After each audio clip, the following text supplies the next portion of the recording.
Hey, it's MK, and I am back with another Christy's Beautiful Life 30 Days of Sketches. This is the sketch that I will be attempting to recreate today.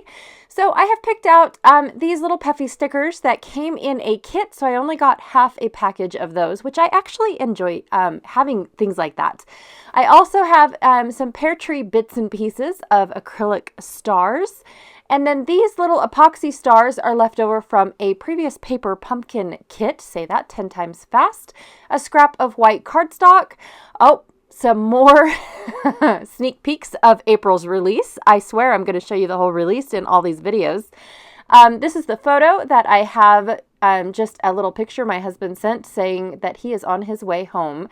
And that is my title. And then I'm going to try to use some of these pieces left over from a fishing layout just to see if they go. I also have this leftover paper also from that same fishing layout. So I thought that I would see if it all came together. Now, I'm only going to be doing an 8x6 layout, and so I thought that I would only pick pieces of Adam's sketch to work with my layout, and so I hope that it does the layout justice. Now, the first thing I'm going to do is take this alcohol marker by Stampin' Up. It's a Stampin' Blends is what it's called, and color all of my alphas to be the same, even though they aren't the same font, the same size, or the same material.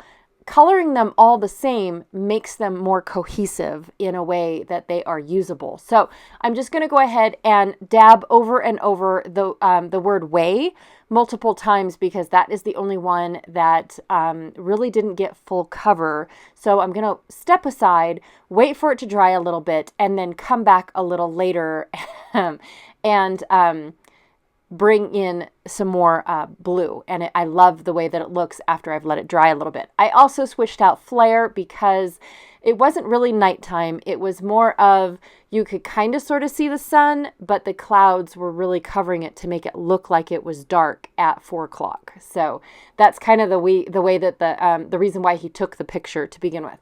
All right, now I'm going to do lots of measuring to make sure that I trim down my photo to fit on this scrap of paper because I have tons of these scraps, you guys. I'm trying to use up these scraps rather than keep going to full-size sheets of white cardstock just to make a 4x6 photo mat. So I just figured that I will shrink down my photos as small as I possibly can in order to get them to fit on these scraps. So I'm going to pop up. I know that my wood veneer is a little on the thicker side. It's an 1/8 inch thick. Sometimes they're a little bit skinnier, depending on the types of wood that you get. Sometimes it's not a true 1/8 of an inch. But I'm going to pop it up so I can tuck my flare just ever so slightly underneath my wood veneer. But the thing about foam adhesive is that it's squishable. So I can squish all of this element down into my page protector. Not a whole lot, especially when the flare is involved. But I'm okay with putting a little extra dimension on a thicker embellishment, as long as I don't do it for every layout. All right, then I needed a thinner foam for my flare, so that way it fit underneath and wasn't too raised up because I didn't want the wood veneer to be angled because it's got too much bulk on one side and then it possibly break inside my album. So that's one of the things that I'm also thinking of. I went ahead and I put down the layout before going ahead and decorating with the stars. I also took 2 of those compass pieces and tucked them on one side and the other of my layout. And then I have Life is an Adventure because, or Let's Go on an Adventure is what it says. Sorry, not life. Although that would have worked as well. But the few elements that I am taking away from this sketch is I basically just looked at the upper left corner of this sketch, and it's got one photo on a piece of, white background or on a background a little cluster in the lower left, and then all those stars along the right side where the seam is between two pattern papers or two different types of papers. So I went ahead and I moved the stars over to the right side of my photo instead of the right side of my page, because I didn't want all those stars to create a bulk, especially when I'm using acrylic. And acrylic stars are very sharp.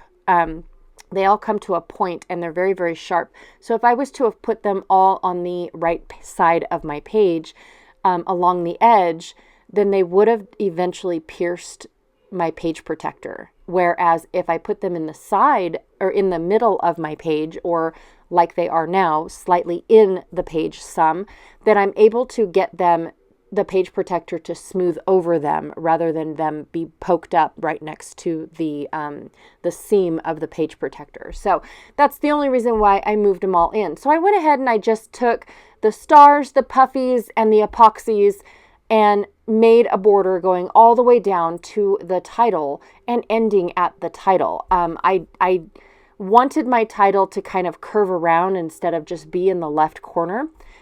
So that way I kind of had this curvature of embellishments going around the photo and taking up space, because it's just honestly the bottom half of the photo is the truck. Did I need to leave that on there? Probably not.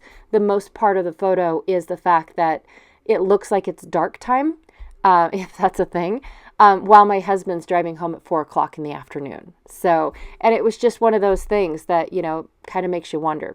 All right, lastly, what I'm going to add to help with all of the clusters and make it look a little bit more full is some white